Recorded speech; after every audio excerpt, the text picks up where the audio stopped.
Hello and welcome to everyone in VV education services Bhopal. आज हम इस क्लास में एमबीए थर्ड सेमेस्टर में industrial relation and labour law subject की 5th unit को स्टार्ट करने जा रहे हैं। 5th यूनिट का फर्स्ट टॉपिक आज हम यहाँ पर डिस्क्राइब करेंगे।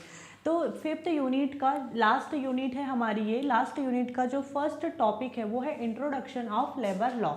ठीक है, यहाँ पर हमने जो लेबर लॉ है, लेबर लॉ का इंट्रोडक्शन को डिस्क्राइब करना है, उसकी डेफिनेशन और इसके कौन कौन से ऑब्जेक्टिव है, इन सारी चीज़ों को हम यहाँ पर डिस्क्राइब करेंगे। ठीक है, तो सबसे पहले हम ये देखते हैं कि ये लेबर लॉ क्या होता है। लेबर लॉ को हिंदी में बोलते हैं श्रम कानून। ठीक है, श्रम कानून, ठीक, हिंदी में बोलते हैं इसको श्रम कानून। तो जो लेबर लॉ है, लेबर लॉ क्या काम करता है? लेबर लॉ जो लेबर है, जो वर्कर है या जो एम्प्लॉय होते हैं, उनको यहाँ पर सेफ और हेल्दी वर्क इन्वायरमेंट है, टाइमली पेमेंट, फेयर वेजेस, उनका हॉलीडेज, इन सारी चीज़ों को प्रोवाइड करने का काम करता है। ठीक है, लेबर लॉ को हम डेफिनेशन के थ्रू समझते हैं कि लेबर लॉ क्या है, इसका पर्पस क्या है और इसे किसने बनाया है, ये किसके बीच के रिलेशनशिप को डिस्क्राइब करता है, इन सारी चीज़ों के बारे में हम यहाँ पर देखेंगे। ठीक, तो जो लेबर लॉ की डेफिनेशन दी हुई है वो है, labour law is the set of rules, regulations and provision that government make to regulate the relationship between workers and employer। ठीक है, तो ये जो लेबर लॉ है, लेबर लॉ क्या है? लेबर लॉ एक सेट है। किस चीज़ का सेट है? अभी लेबर लॉ सेट है यहाँ पर रूल्स का, रेगुलेशंस का और प्रोविज़न का, जिसे गवर्नमेंट के थ्रू बनाया गया है। ठीक है, जिसे गवर्नमेंट के, लेबर लॉ को किसने बनाया है? गवर्नमेंट ने बनाया, गवर्नमेंट के थ्रू बनाया गया है। और ये लेबर लॉ में क्या है? ये किस चीज़ का सेट है? ये सेट है यहाँ पर रूल्स का, रेगुलेशंस का और प्रोविज़न का। अब ये तो बना तो दिया गया, ठीक है, गवर्नमेंट के थ्रू लेबर लॉ बना भी दिया गया, इसमें रूल्स, रेगुलेशन और प्रोविज़न भी है, लेकिन ये सारी चीज़ें किसके लिए की गई है? तो ये यहाँ पर किया गया है वर्कर्स और जो एम्प्लॉयर है, वर्कर्स और जो एम्प्लॉयर है उनके बीच का जो रिलेशनशिप है उसको रेगुलेट करने के लिए बनाया गया है। ठीक, यहाँ पर जो लेबर लॉ है, लेबर लॉ में जो भी रूल्स है, रेगुलेशंस है, जो भी यहाँ पर प्रोविज़न दिए हुए हैं, वो किसके लिए दिए गए हैं? वो दिए गए हैं वर्कर्स और एम्प्लॉयर के लिए दिए गए हैं, और ये इसे किसने बनाया है? गवर्नमेंट ने बनाया है। ठीक, आगे देखते हैं। Its purpose is to protect workers' rights, improve their working conditions, and ensure a fair and safe working environment in industry। अब इसका पर्पस क्या है? इसका जो उद्देश्य है ये क्या है? इसको अभी हम जो पर्पस का, ऑब्जेक्टिव कहो, इसको अभी हम यहाँ पर 1 by 1 करके डिस्क्राइब करेंगे, लेकिन शॉर्ट में हम यहाँ देखते हैं कि इट्स पर्पस इज टू, मतलब इसका पर्पस क्या है? इसका पर्पस है जो इंडस्ट्री है, ये इंडस्ट्री जो है, इंडस्ट्री में यहाँ पर जो वर्कर्स होते हैं, वर्कर्स के राइट्स को प्रोटेक्ट करना, मतलब उनके हितों की, उनके अधिकारों की रक्षा करना, इम्प्रूव देयर वर्किंग कंडीशंस, जो वर्किंग कंडीशंस है, मतलब जो भी कंडीशंस में वर्कर काम कर रहे हैं उनकी जो वर्किंग कंडीशंस है उसको इम्प्रूव करना, एंड फेयर और सेफ वर्किंग इन्वायरमेंट इंश्योर करना, ये इसका पर्पस है। ठीक है, लेबर लॉ को हिंदी में क्या बोलते हैं? श्रम कानून बोलते हैं। ठीक, लेबर लॉ क्या है? लेबर लॉ एक सेट है, किस चीज़ का? रूल्स, रेगुलेशन और प्रोविज़न का, जिसे किसने बनाया है? गवर्नमेंट ने बनाया है। क्यों बनाया है? ताकि वो वर्कर्स और जो एम्प्लॉयर है, ठीक है, इनके जो रिलेशनशिप होता है उसको वो रेगुलेट कर सके, इसीलिए बनाया है। इसका पर्पस क्या है? इसका पर्पस है वर्कर्स के राइट्स को प्रोटेक्ट करना, उनकी वर्किंग कंडीशंस को इम्प्रूव करना और उन्हें फेयर और सेफ वर्किंग इन्वायरमेंट प्रोवाइड करवाना। ठीक, अब हम आगे देखेंगे इसके ऑब्जेक्टिव को 1 by 1 करके। ठीक, तो इसमें फर्स्ट ऑब्जेक्टिव है protection the rights of workers, मतलब जो वर्कर्स है, वर्कर्स के राइट्स को प्रोटेक्ट करना, प्रोटेक्शन देना, इसका ऑब्जेक्टिव है, इसका उद्देश्य है। जो लेबर लॉ है, लेबर लॉ यहाँ पर जो वर्कर है, जो एम्प्लॉय है, या जो कहना चाहिए कि वर्कर है, लेबर है या एम्प्लॉय है, ठीक है, तो उनके राइट्स को, उनके अधिकारों को यहाँ पर प्रोटेक्शन देता है, जैसे उन्हें फेयर वेजेस देना, टाइमली पेमेंट करना, मतलब सेफ और हेल्दी वर्क इन्वायरमेंट प्रोवाइड करवाना, जिससे क्या होगा कि किसी भी जो वर्कर है उसका एक्सप्लॉयटेशन नहीं होगा, उसके साथ कोई मिसबिहेवियर नहीं होगा। ठीक, मतलब उसके अधिकारों की रक्षा करना लेबर लॉ का पर्पस है या उद्देश्य, ऑब्जेक्टिव है। ठीक, सेकंड हमारा है creating a better and safe working environment. अब जो जैसे मतलब जो लेबर लॉ है वो एक्सीडेंटल प्रोविज़न फैसिलिटीज़ प्रोवाइड करने में हेल्प करता है। Fire safety, first aid box है, क्लीन वाटर है, मतलब जैसे जो ड्रिंकिंग वाटर रहता है प्योर ड्रिंकिंग वाटर, या फिर clean toilet, washrooms, clean canteen use करना। और जो मतलब मशीनों में सेफ्टी गार्ड लगे होते हैं, तो मशीनों में सेफ्टी गार्ड लगे होना चाहिए, जिससे क्या होगा एक्सीडेंट नहीं होंगे और जो एम्प्लॉय है, जो वर्कर है वो सेफ रहेगा, हेल्दी रहेगा। ठीक, तो यहाँ पर जो मतलब कहना चाहिए वर्कर है, वर्कर को बेटर और सेफ वर्किंग एनवायरनमेंट प्रोवाइड करवाना या उसके लिए सेफ और बेटर वर्किंग एनवायरनमेंट को क्रिएट करना, इसका पर्पस रहता है कि कोई भी एम्प्लॉय जो है या जो लेबर है, वर्कर है, वो एक अच्छे एनवायरनमेंट में, सेफ एनवायरनमेंट में काम करे, जहां उसको किसी प्रकार की कोई प्रॉब्लम ना हो या किसी प्रकार से कोई उसका एक्सीडेंट ना हो। इसलिए मशीनों में भी सेफ्टी गार्ड लगाए जाते हैं, उसको भी सेफ्टी प्रोटेक्शन के लिए मतलब दिया जाता है कि वो हेलमेट लगाए, ग्लव्स पहने, शूज़ पहने, जैकेट पहने, ये सारी चीज़ें उसे प्रोवाइड करवाई जाती है। फिर उसके बाद में है balance between the worker and the employer. अब देखो कभी कभी जो एम्प्लॉयर होता है ना, एम्प्लॉयर बोलने से बॉस, कंपनी का जो बॉस होता है, कंपनी ऑनर हम कह सकते हैं, तो जो एम्प्लॉयर होता है, एम्प्लॉयर पावरफुल हो जाता है वर्कर के सामने, और वर्कर यहाँ पर अपने राइट्स को प्रोटेक्ट नहीं कर पाता है। ठीक, तो यहाँ पर जो लेबर लॉ है, लेबर लॉ ने क्या काम किया, दोनों के जो राइट्स हैं, जो यहाँ पर जो दोनों की रिस्पॉन्सिबिलिटीज़ है, मतलब एम्प्लॉयर की क्या राइट्स हैं, उसकी क्या रिस्पॉन्सिबिलिटी है, और वर्कर के क्या राइट्स और क्या रिस्पॉन्सिबिलिटी है, दोनों को क्लियरिफाई कर दिया, जिससे क्या होगा किसी भी वर्कर का मिसयूज़ नहीं होगा।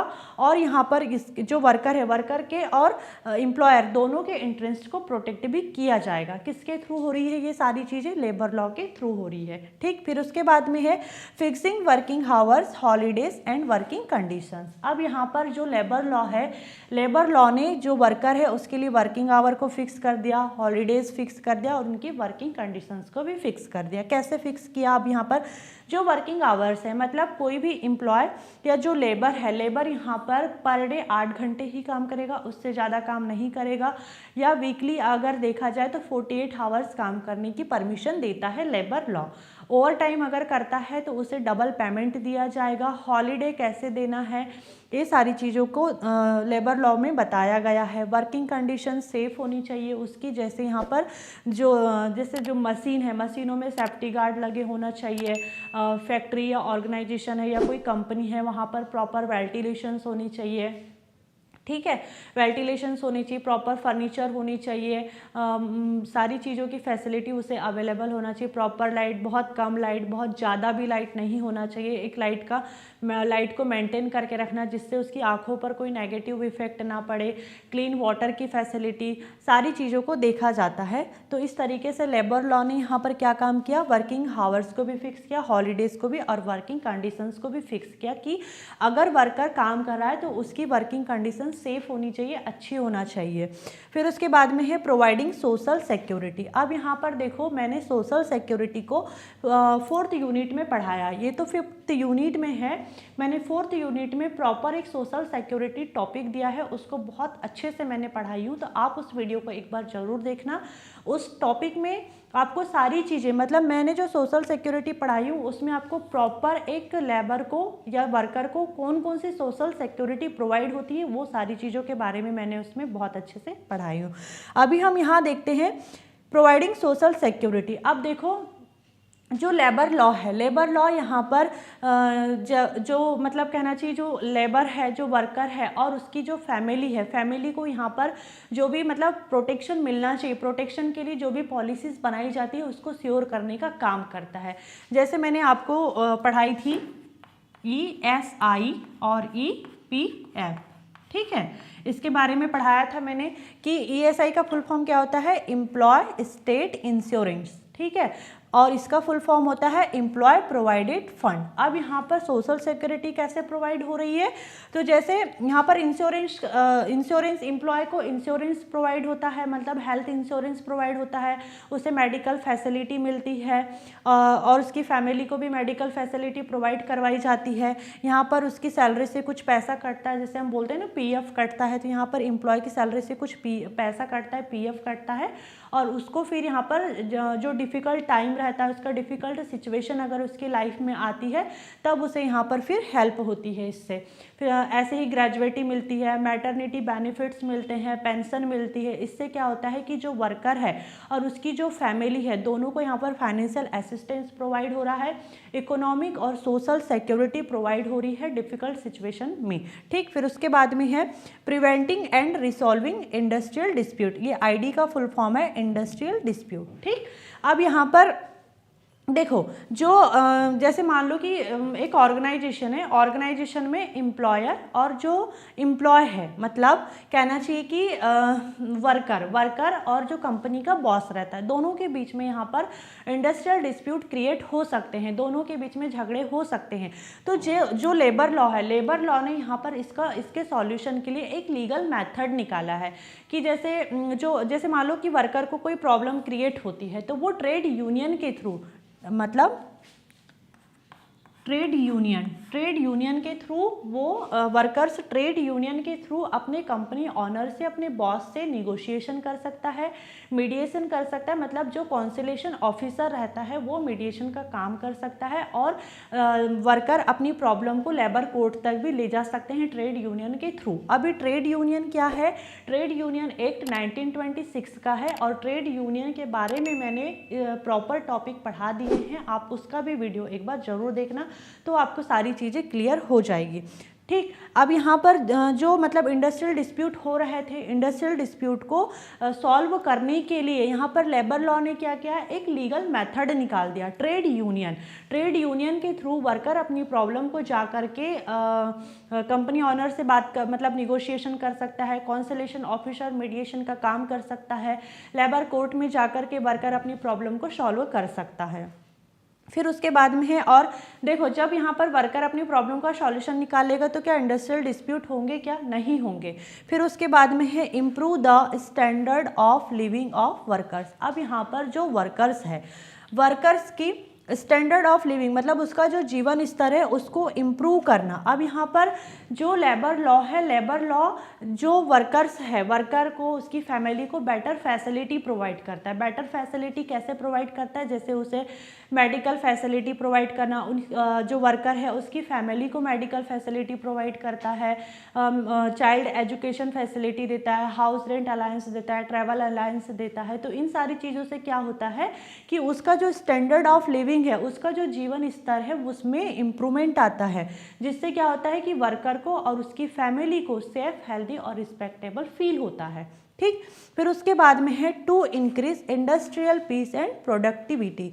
अब यहाँ पर जैसे जो एम्प्लॉयर है, मतलब जो एम्प्लॉयर है और जो वर्कर है, ठीक है, मतलब जो कंपनी का बॉस है और जो उस कंपनी में काम कर रहे हैं वो वर्कर, दोनों के बीच में यहाँ पर अगर राइट्स और जो रिस्पॉन्सिबिलिटी है वो क्लियरिफाई रहे तो क्या कभी कोई इंडस्ट्रियल डिस्प्यूट क्रिएट होगा, क्या नहीं होगा, क्योंकि दोनों को उनके राइट्स पता है, दोनों को उनकी रिस्पॉन्सिबिलिटी पता है। तो यहाँ पर किसी भी प्रकार का कोई इंडस्ट्रियल डिस्प्यूट है, कॉन्फ्लिक्ट है या स्ट्राइक नहीं होगा, प्रोटेस्ट नहीं होगा, मूवमेंट नहीं होगा, दोनों अपने काम अच्छे से करेंगे और यहाँ पर किसी प्रकार का कोई इंडस्ट्रियल डिस्प्यूट नहीं होगा। ऑर्गेनाइजेशन में इंडस्ट्रियल पीस इंक्रीज होगी, बढ़ेगी। और जब ऑर्गेनाइजेशन में इंडस्ट्रियल डिस्प्यूट नहीं होंगे तो वहाँ पर जो मतलब वर्कर है, वर्कर अच्छे से काम करेंगे, उनका वर्क फास्ट होगा, वर्क के लिए उनके अंदर डेडिकेशन आएगा, तो ऑटोमेटिक क्या होगा, जो प्रोडक्टिविटी है, प्रोडक्टिविटी भी यहाँ पर इंक्रीज होगी। ठीक है, मतलब जैसे कोई बिना टेंशन के काम करे, बिना हेजिटेशन के काम करे, तो वो काम बहुत अच्छे से होता है। वैसे ही एक ऑर्गेनाइजेशन में या इंडस्ट्री में एम्प्लॉय के साथ में होता है कि जब वो अपने ऑर्गेनाइजेशन में सेटिस्फाइड रहे, उसकी बात को जब मैनेजमेंट सुनता है, उसको जब ऐसे फील होता है कि हाँ ऑर्गेनाइजेशन मुझे रिस्पेक्ट देती है, तो ऑटोमेटिक वो स्ट्राइक नहीं करता, किसी प्रकार का कोई इंडस्ट्रियल डिस्प्यूट नहीं करता। इससे इंडस्ट्रियल पीस तो बनती ही है, लेकिन प्रोडक्टिविटी भी इंक्रीज होती है, क्योंकि उसका कॉन्फिडेंस लेवल भी बूस्ट होता है, मोटिवेशन बूस्ट होता है, मॉरल उसका अच्छा रहता है, जिससे वो काम अच्छे से करता है, प्रोडक्टिविटी भी यहाँ पर इंक्रीज होती है। ठीक, तो ये आज हमारा 5th यूनिट का फर्स्ट टॉपिक था लेबर लॉ। लेबर लॉ क्या है? श्रम कानून है, जिसमें क्या होता है, एक सेट है किस चीज़ का, रूल्स रेगुलेशंस और प्रोविज़न का, जिसे किसने बनाया है, गवर्नमेंट ने बनाया है। क्यों बनाया है? ताकि वो वर्कर और जो एम्प्लॉयर है दोनों के जो रिलेशनशिप है, दोनों के बीच का जो रिलेशनशिप है उसको रेगुलेट कर सके। इसका पर्पस क्या है? इसका पर्पस यही है कि ये वर्कर्स के राइट्स को प्रोटेक्ट कर सके, उनकी वर्किंग कंडीशंस को इम्प्रूव कर सके और उससे फेयर और सेफ वर्किंग इन्वायरमेंट दे सके। ठीक, और इसके ऑब्जेक्टिव क्या थे? वर्कर्स के राइट्स को प्रोटेक्ट करना, उसे बेटर और सेफ वर्किंग इन्वायरमेंट देना, एम्प्लॉयर और वर्कर और एम्प्लॉयर के बीच का जो रिलेशनशिप है उसमें बैलेंस बना के रखना, जो लेबर लॉ के थ्रू यहाँ पर वर्कर्स के लिए वर्किंग आवर को फिक्स करना, उसकी वर्किंग कंडीशंस को फिक्स करना, सोशल सिक्योरिटी प्रोवाइड करना। इसके वीडियो को आप एक बार ज़रूर देखिएगा। फिर preventing and resolving industrial dispute, जब दोनों के बीच में रिलेशनशिप अच्छा रहेगा तो इंडस्ट्रियल डिस्प्यूट नहीं होंगे। फिर यहाँ पर है लेबर लॉ, यहाँ पर अच्छी फैसिलिटी देता है वर्कर को और उसकी फैमिली को, जिससे उसका जीवन स्तर अच्छा हो जाता है, इम्प्रूव हो जाता है, इंडस्ट्रियल पीस भी बनी रहती है और वर्कर जब अच्छा काम करते हैं तो प्रोडक्टिविटी भी इंक्रीज होती है। I hope this topic is clear and thank you for watching this video.